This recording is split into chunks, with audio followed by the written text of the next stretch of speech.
we've just had a question come in about more details on restricted envelope.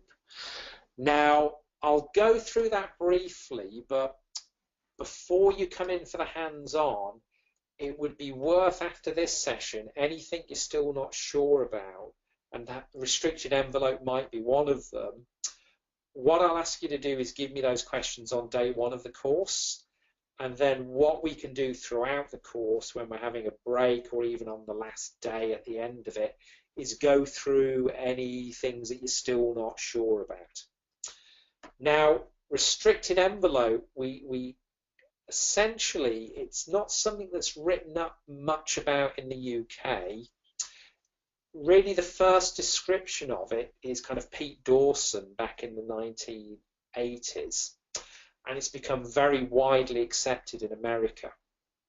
And what it is that people, when they chew, at the end of the chewing cycle, the mandible comes forwards and up a bit, like so.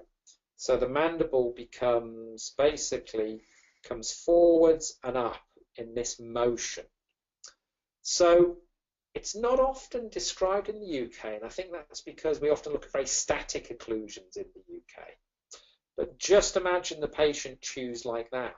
So you can see here, if we increase the overjet, there's more of an envelope. If we restrict it, you can see the teeth hit here. Also, if there's more of an overbite, potentially there is more restriction here.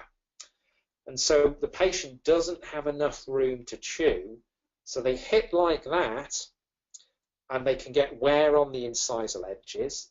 They then skid up and get palatal wear to the intercuspal position. And then on the lowers here, they get buccal wear. So the wear pattern is enough to diagnose it.